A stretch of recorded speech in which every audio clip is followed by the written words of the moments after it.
Mike Wolfe stunned viewers across America when the American Pickers star was led away in handcuffs.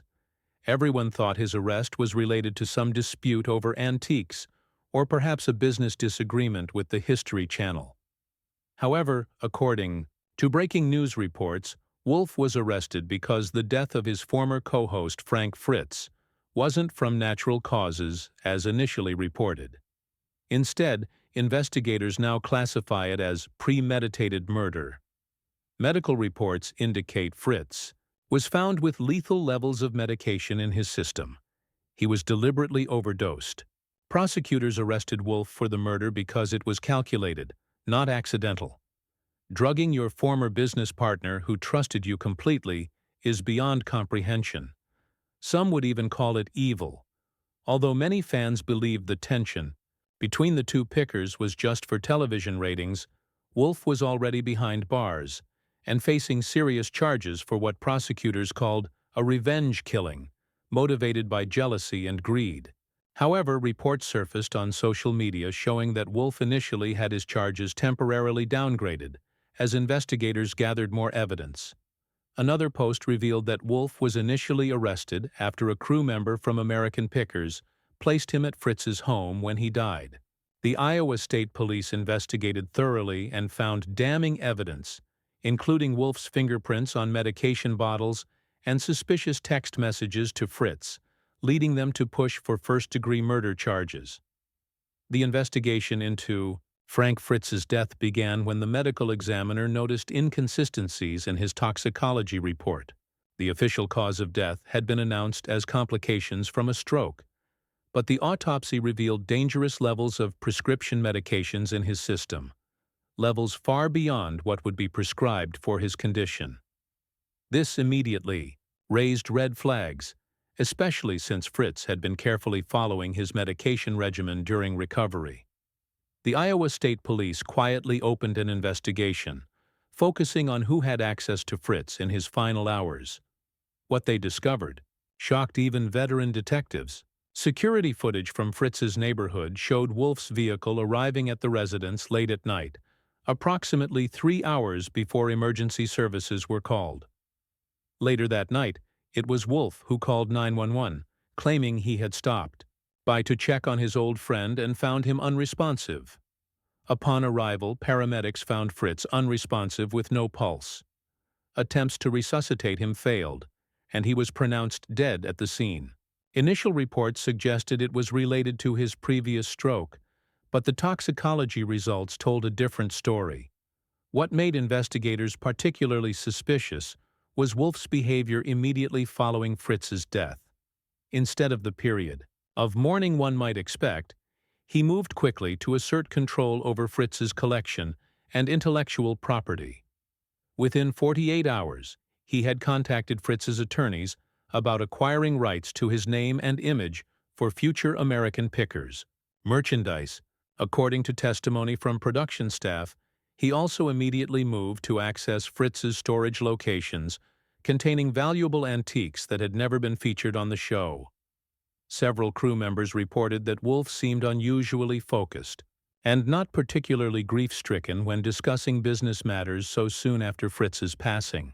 When detectives searched Wolfe's residence and office, they discovered a hidden safe containing several unlabeled prescription bottles, later identified as containing the same medications found in Fritz's system.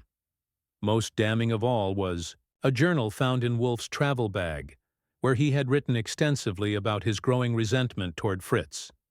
Some entries dated back years, with increasingly hostile language. In one entry from just weeks before Fritz's death, he wrote, "F thinks he can come back and take half the spotlight again. He forgets that without me there would be no show. He's become a liability. The network is showing me there's only one way to save what I've built." During the 6-week trial, Wolfe appeared surprisingly calm, sitting quietly next to his attorneys as the prosecution laid out how he had methodically planned Fritz's death. The jury heard evidence that he had been researching untraceable poisons and ways to make a murder look like natural causes. His internet search history revealed queries such as, "Can stroke medication interactions be detected after death?" and How to make someone's death look like stroke complications. The prosecution argued that Wolfe had taken advantage of Fritz's previous health issues, seeing them as the perfect cover for murder. Former American Pickers crew members testified about witnessing disturbing changes in the dynamics between Wolfe and Fritz in the years leading up to Fritz's departure from the show and subsequent death. One production assistant testified that she had overheard heated arguments about the future direction of the program, with Wolfe demanding complete creative control. He told Frank that he had lost the right to equal billing after his health problems. The assistant testified that several witnesses described Wolfe as becoming increasingly controlling, often speaking disparagingly about Fritz to network executives and isolating him from longtime friends in the antique community. Perhaps the most emotional testimony came from Danielle Colby, who reluctantly took the stand for the prosecution. Fighting back tears, she described confronting Wolfe about his behavior toward Fritz. "I noticed Mike had become obsessed with being the sole face of American Pickers," she testified. "When I asked him about reconciling with Frank, he became defensive and angry, telling me to stop interfering in things that don't concern you." Colby described finding disturbing notes in Wolfe's office about Fritz's medication schedule and questioning Wolfe, who claimed he was just concerned about Frank's health. The defense team tried to paint a picture of a misunderstood friendship, suggesting that Wolfe had genuinely tried to reconcile with Fritz before his death. They brought in network executives who testified about Wolfe's public statements supporting Fritz's recovery. However, this theory was severely undermined by testimony from Fritz's personal physician, who stated that while Fritz had been concerned about his health, he had been optimistic about his recovery and had been making plans to launch his own antique business. The doctor also confirmed that he had never prescribed the medications found in Fritz's system at such high doses. During cross-examination, Wolfe's carefully maintained composure began to crack when asked directly if he had given Fritz the medications. He snapped at the prosecutor. "You have no idea what it's like to build something from nothing and watch someone else take credit, to smile for the cameras while everyone thinks he's just as important to the show's success." His outburst caused the defense team to call for a recess, but the damage was done.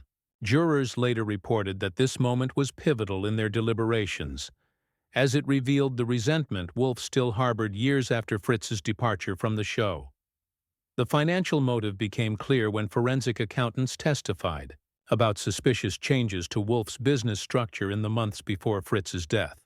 Wolfe had been quietly restructuring his companies to absorb Fritz's intellectual property in case of his incapacitation or death.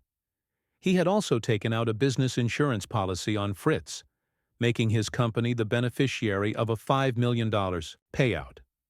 Additionally, prosecutors revealed that Wolfe had established several shell companies that Fritz had been unaware of and had been transferring valuable antiques into these entities, totaling over $2 million in assets. The jury deliberated for just 4 hours before returning with a guilty verdict. When the judge announced his life sentence without the possibility of parole, that's when everything went completely off the rails. Wolfe, who had maintained a poised demeanor throughout the entire trial, suddenly jumped up screaming, "You don't understand! He was going to ruin everything! He was going to destroy my legacy!" He lunged across the defense table, sending legal pads and water glasses flying. The bailiffs rushed toward him, but he was already charging toward Fritz's family, swinging wildly. Before they could restrain him, people in the courtroom began screaming and pushing toward the exits as Wolfe broke free again, this time grabbing an antique walking stick that had been entered as evidence and swinging it like a weapon, striking one of the bailiffs in the shoulder. "I built American Pickers! It was my life's work!" he shrieked as 3 more officers tackled him to the ground. The judge was evacuated from the courtroom as Wolfe continued fighting violently, kicking and screaming about betrayal as officers tried to subdue him. Fritz's sister, who was present at the sentencing, had to be escorted out by security as Wolfe tried to lunge toward her. "I deserved everything. It was my show," he screamed as they finally managed to handcuff him. The most shocking moment came when Wolfe locked eyes with Danielle Colby, who was seated in the gallery, and shouted, "Tell them the truth! Tell him what Frank was really like!" Colby turned away, visibly distressed, while other crew members broke down in tears. The American Pickers family has been torn apart by the trial, with some supporting Wolfe while others testified for the prosecution. Court documents revealed that Wolfe had been systematically turning crew members against Frits in the years before his death, creating deep divisions within the production team that may never heal.